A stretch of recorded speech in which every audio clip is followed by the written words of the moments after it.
அப்பா அலை கதை சொல்றேனா? ஓ சொல்றேனே.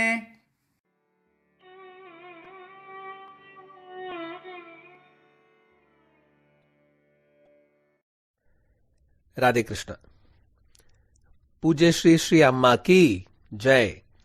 महान ब्रह्मश्री श्री गोपालवल्लीदासर की जय।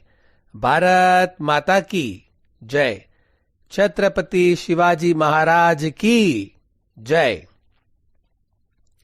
So in the last episode, Shivaji Maharaj took over Kondana, hearing which Adil Shah got very angry because Kondana was one of his prime forts. And Shivaji Raje took it very easily. Hearing that, he sent a farman. That was the first farman which Shivaji Raje received during his lifetime, the first of many. In that, Adil Shah did not send that farman to Shivaji Raje directly. He sent it to one of his Sardars, Naras Prabhu Deshpande. That farman even today is noted in our history books. It states that, what do you think? You will take over Kondana and I will keep quiet? Remember, I will take you to Bijapur. I'll force you to come there. I will first convert you into Islam and then I will behead you. I will cut off your head. Then I will go to your home. I'll destroy your home. I'll break it into pieces. And then I'll plow it with donkeys. Like how you plow your field with bullocks, similarly I'll plow your home place with donkeys. So remember, you are trying to fight with Adil Shah. And Naras Prabhu Deshpande knew that this could be true also, simply because there were many cases where Adil Shah had done like this. He got very upset and a little frightened. But still he was a brave Sardar of Shivaji Raje. What happened after that was really comforting, stunning, because it was done just by a 16-17-year-old guy. Shivaji Raje wrote back a letter to Naras Prabhu Deshpande in which he said that no matter what, I am with you. I will never leave your side. Just because I took Kondana doesn't mean that I will forsake everybody else. Swaraj is ours. It is not mine or only one person's. Swaraj is ours. And the Swaraj is not my Ichha. It is the Ichha of Shri. It is the Ichha of God. Goddess Bhavani, Goddess Jagdamba. I will never forsake you, I promise you. And seeing that letter, Naras Prabhu Deshpande was very happy. He did not react to Adil Shah's letter at all. Seeing this, Adil Shah got more irritated. And he started thinking that on whose basis does Shivaji Raje is such a young boy? On whose basis is he trying to do so many things? And he thought the only answer which he got was Shahaji Raje, who himself was in Adil Shah's service. What Adil Shah did was, Shahaji had a Sardar named as Ranadullah Khan, who used to love him a lot and who used to respect Shahaji a lot. Till Ranadullah Khan was there, no one could do anything. But Ranadullah Khan also had to go away at that particular point of time.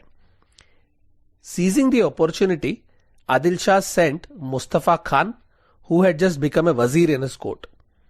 He sent Mustafa Khan along with 15,000 soldiers to arrest Shahaji. Mustafa Khan along with Afzal Khan, Baji Ghorpade and Balaji Aibat Rao. All of them went and they attacked Shahaji. When Shahaji came to know about this, he along with 15,000 of his soldiers, he came to meet their attack. And Shahaji was brave and he was extremely talented with all weapons. Mustafa Khan knew that if he confronted Shahaji in front, he will not be able to win. So he went and he told Shahaji that I have not come here to fight with you. I have come here to speak with you. And he started speaking very lovingly with Shahaji. This went on for a week. And Shahaji got a little suspicious. So he asked Mustafa Khan that only a person who wants to fool with treachery will talk so lovingly. Otherwise, nobody else can talk so lovingly for a continuous period of time. So what is your intention, Mustafa Khan? Mustafa Khan got scared that whatever he was thinking, Shahji will understand. And so what he did was he called his own son. He kept his hand over the head of his own son and promised Shahji that no, I have come here in good faith. He cheated Shahji. And that night when Shahji was sleeping, he attacked Shahji along with his men, captured him and took him to Bijapur. When Shahji went to Bijapur, Adil Shah arrested him and put him in jail. And this news came to Shivaji. Shivaji was very upset. At the same time, trying to make full use of the opportunity, Adil Shah sent two different armies. One along with Fateh Khan to beat Shivaji, and one with Farhad Khan to Bangalore to beat Shivaji's elder brother Sambhaji. There was a huge army with both Fateh Khan and Farhad Khan. And what did Shivaji have? He had an army of around 1000 to 1200 soldiers. Imagine the plight of Jijabai, wherein Adil Shah is telling her that on one side you have Swaraj, on the other side I have your Saubhagya, which is Shahji, who is her husband. So what do you want? You want Swaraj or you want your Saubhagya? Or do you want the lives of both of your children, Shivaji and Sambhaji? What do you want? And that time, Jijabai just closed her eyes and she started praying to Goddess Jagdamba. And she called Shivaji and she told him that no matter what, your first and your only priority in life is Swaraj. That is why you are born. If you are going to think about me or your father, then you are not my son. You are only going to think of Swaraj. Shivaji understood that Fateh Khan was coming to beat him with a huge army. And he was unable to decide that whether he should attempt to fight or whether he should attempt to talk, to strategies, and he should do some other rescue attempt. He was unable to decide. So he went to Goddess Jagdamba's temple, took her blessings and told her that tonight I am going to sleep. When I get up in the morning, I should have an answer. Shivaji Raje slept that night. And he got up in the morning and first straight away went to Jijabai's chambers. And he said, Fateh Khan is coming to fight me and I am going to fight him back. I don't know how that is going to be taken care of by Goddess Jagdamba. But I am going to fight. So bless me. Jijabai blessed him with lot of pride. And Shivaji Raje straight away went to Goddess Jagdamba, kept his sword at her feet, took her blessings, and he left. He left to fight his first war. He left to fight with Fateh Khan, who was coming with a huge army, and Shivaji had 1200 of his Malwas. Now Shivaji had to decide from where will he fight. He had to prepare. And so he decided that he will fight from the best fort which he has, which was Fort Purandar. Now Purandar was very strategically located and anybody fighting from there will always have the upper hand. It was also exactly in the path from where Fateh Khan was travelling. That time Purandar fort was under the control of Mahadji Nilkant, who had 4 sons. Shivaji went to Purandar fort and met Mahadji Nilkant. And he spoke very sweetly, very respectfully and very passionately. Mahadji was a very elderly gentleman. Shivaji Raje told Mahadji that I have come here to ask your assistance in the fight for Swaraj. Fateh Khan is coming with a huge army and I want to fight from this fort. This fort will witness the first fight between Swaraj and the outsiders who have come here and taken over our country. Will you assist me? And Mahadji Nilkant, the elderly person, he was so surprised at the way Shivaji Raje spoke.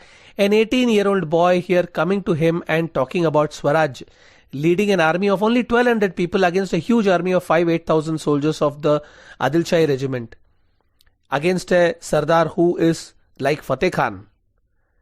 And he felt a lot of love and he felt a lot of pride.